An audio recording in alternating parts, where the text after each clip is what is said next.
foi o vento. Por Sônia Machado. Narração voz neural Ricardo. Capítulo 9. Voltando da padaria Laica, Lívia parou por um momento em frente ao charmoso portãozinho de ferro da velha casa onde morava. Ela sempre se encantava com aquela bela casa rosada, e seu estilo antigo que transmitia uma elegância rara nas casas atuais. Dizia-se que havia sido construída na década de 30 ou 40. Ela e sua mãe tiveram sorte em encontrá-la para alugar, e com um preço bem acessível. Logo se percebia que o dono não lhe dava o devido valor. Os muros frontais da casa eram baixos, revestidos de pedras grandes e desiguais, e de espaço em espaço havia grades de ferro com pequenas lanças nas pontas. O alicerce das paredes frontais externas era alto, e também revestido com o mesmo estilo de pedras do muro. Ele seguia reto de ambos os lados, depois se arredondava e ia subindo até encontrar a base da janela, que era uma veneziana de madeira. Em volta da janela, assim como nos cantos das paredes laterais e rodatetos, havia detalhes de adornos brancos, que contrastavam com a cor rosada do restante das paredes. Logo abaixo da janela, havia um pequeno jardim com uma única roseira. Apesar de ser inverno, ela ainda estava produzindo belíssimas rosas cor-de-rosa. Depois de abrir o portãozinho que rangeu esse movimento, Lívia subiu uma escada estreita com 8 degraus, cujo piso era desses mármores antigos, na cor branca. Ao final da escada já se adentrava direto em um pequeno alpendre, pintado em um tom de rosa mais escuro e com 2 majestosas colunas roliças à esquerda, na cor rosa claro e adornos brancos. A porta de entrada, embora enorme, era simples e possuía apenas alguns detalhes comuns cinzelados na madeira. Ela ficava no centro de 2 adornos, ambos iguais na parede. As peças, organizadas de tal forma, criava diferentes formas geométricas. Uma moldura de madeira da cor da porta formava o losango externo e o interno, também de madeira da mesma cor, era formado por 4 triângulos, que em junção, formavam ao mesmo tempo, outro losango e um quadrado vazado, em cujo centro tinha 2 retângulos pequenos de madeira. De fato, eram adornos interessantes e Lívia nunca se cansava de admirar tamanha criatividade.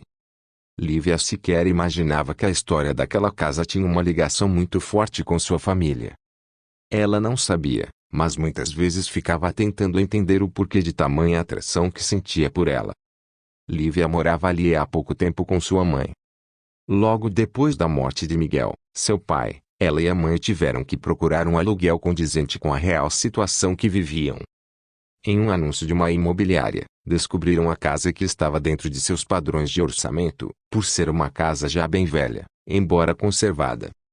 Mesmo assim tiveram que passar pelo transtorno de encontrar fiadores, o que a chefe de Dona Esmeralda não se recusou, pois gostava muito de sua funcionária. Depois de subir as escadas, atravessar o alpendre e admirar os adornos geométricos na parede, Lívia abriu a porta. Na pequena saleta com móveis simples, ele encontrou sua mãe sentada na poltrona xadrez, lendo, como sempre, algum clássico de Machado de Assis, seu escritor preferido. Ela lia, e relia todos os seus romances. Chegando mais perto para beijar o rosto da mãe, Lívia viu que acertara, pois ela relia o romance Helena. Aliás, ela já havia lido esse romance mais vezes do que se podia imaginar. Lívia já sabia praticamente toda a trama de tanto ouvir a mãe narrar alguns trechos. Esse romance era, de fato, um dos mais importantes de Machado de Assis, uma vez que, misturado ao romantismo da trama, já havia nele toques de realismo, pois o autor já apresentava ao público, em suas páginas, questões sobre adultério, mentira e casamento por conveniência. Ou seja, Machado de Assis já mostrava, e ao mesmo tempo, combatia em suas obras, os costumes hipócritas da sociedade. Dona Esmeralda adorava essas tramas. Ela sabia que os romances, ainda que de ficção, eram um retrato da vida real. Helena, por exemplo, contava a história de uma filha bastarda, reconhecida e acolhida pela família de seu pai. Quantas histórias reais como essa não existiam? Lívia sorriu levemente, protetora e compreensiva para sua mãe, uma bela senhora marcada pela doença. Dona Esmeralda, levantando os olhos da leitura, também sorriu para a filha, um sorriso meigo e fraco nos olhos cor-de-mel, emoldurados por profundas olheiras roxas. No dia anterior, A mãe de Lívia tivera mais uma sessão de quimioterapia adjuvante, um tratamento feito depois que o paciente já passou por uma cirurgia. A mãe de Lívia tinha se submetido a uma cirurgia para a retirada de uma mama. Esse tipo de quimioterapia visava eliminar células cancerígenas que porventura tenham ficado para trás, impedindo que se espalhassem em outras partes do corpo. Dona Esmeralda era uma mulher forte e resignada. Mesmo sofrendo com as reações do tratamento, tentava levar uma vida tranquila, e ler para ela era um lenitivo que não a deixava pensar muito. Naquela tarde, contudo, ela parecia mais abatida, e Lívia sempre sentia um nó na garganta, ao confrontar aqueles olhos lutadores pela vida. Ela sabia o quanto sua mãe estava sofrendo com a doença, e no entanto, jamais reclamava. Resignava-se a tudo, às terríveis reações do tratamento, às idas e vindas do hospital. Como está, mamãe? Demorei muito, não é? E acariciou o rosto magro da mãe. Hoje está ventando muito. Quase perdi minha boina. Disse rindo e relembrando a cena com o moço de olhos negros. Esse detalhe ela não contou para a mãe. Não. Não demorou. Nem viu o tempo passar. A mãe de Lívia fechou o livro e ficou olhando para a filha que seguia para a cozinha. Machado de Assis é uma ótima companhia, não é, mamãe? Acho que estou com ciúmes dele. Lívia parou no limiar da porta e ficou olhando para a mãe com um riso brincalhão no rosto. Não fique com ciúme, minha filha. Ele é só um passatempo. Dona Esmeralda fingiu se justificar. Passatempo? Ah. Não me engane, mamãe. Sei que é apaixonada por ele. E não é de hoje. Dona Esmeralda e a filha caíram na gargalhada. Bem, vou logo preparar nosso café, mamãe, e foi saindo rumo à cozinha, tentando afastar da mente aquele olhar sofrido da mãe, e ao mesmo tempo, o olhar do moço que sorria com os cantos dos lábios. Não se preocupe, minha filha, não tenho muita fome. Dona Esmeralda respondeu com uma voz que mais parecia um fio. Lívia parou no meio do caminho e apontou o dedo para a mãe. Nada de não estou com muita fome, senhora Dona Esmeralda. Precisa comer para ficar forte, sabe bem disso, não sabe? Lívia voltou meia hora depois, com uma bandeja inox forrada com uma toalhinha branca bordada de flores azuis. Lado a lado 2 pães de milho recheados com queijo derretido, uma jarra pequena de leite e 2 xícaras de café, e colocou tudo sobre a mesinha de centro ao lado do pequeno vaso, com 2 rosas colhidas de manhã. Depois caminhou até a sua mãe retirando o livro de suas mãos delicadas e magras. E agora Machado de Assis e a doce Helena precisam te dar um tempo. Nenhuma paixão sobrevive sem se alimentar, disse sorrindo. Dona Esmeralda, resignada, entregou o livro a Lívia como uma menina obediente, e recebeu em troca uma xícara de louça branca bordada também com pequenas florzinhas azuis, e dentro apenas 2 dedos de café ainda fumegante. Dona Esmeralda olhou a xícara quase vazia e depois levantou os olhos para a filha. Ordens do médico, mamãe. Lívia justificou o racionamento de café e colocou nas mãos de sua mãe o pãozinho de milho.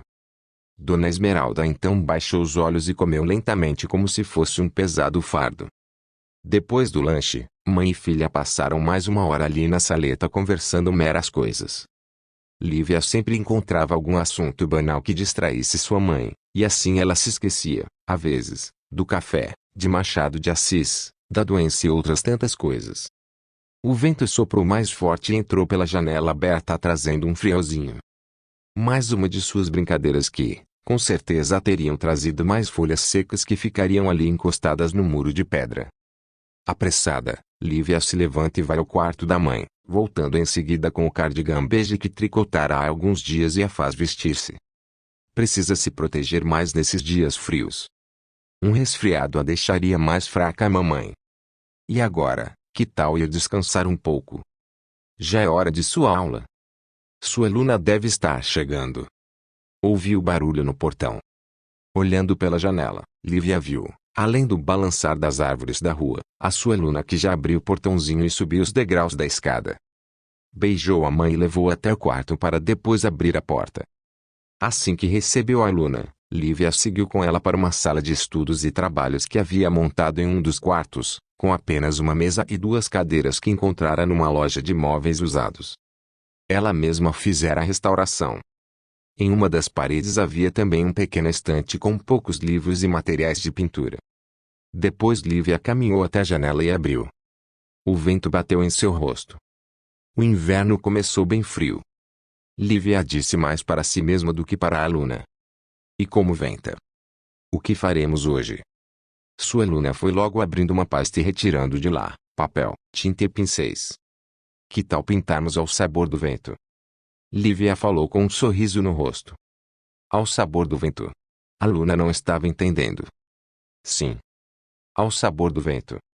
Como fez o artista plástico pernambucano Daniel Cavalcanti. E depois de falar um pouco sobre o artista, e mostrar em seu laptop algumas de suas pinturas incríveis, Lívia explicou a técnica que ele usava.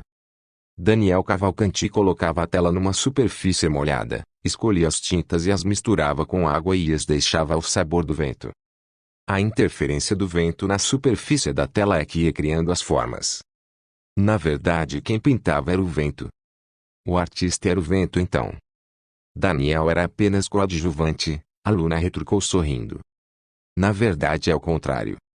O vento é coadjuvante. O processo da inteligência visual que vem depois é de Daniel. É ele quem escolhe as partes mais interessantes. Entende? Uau! Parece interessante. E bem simples. A aluna de Lívia parecia extasiada com a ideia. Sim. O processo é interessante e bem singelo. Não tem desenho prévio, nem dimensões, e nada de pincéis. E hoje está um dia propício. Venha, vamos preparar tudo e ver no que dá. Quando terminaram o trabalho, a aluna de Lívia custava acreditar na beleza da trama abstrata que se apresentava na tela. E batendo palmas disse, foi o vento.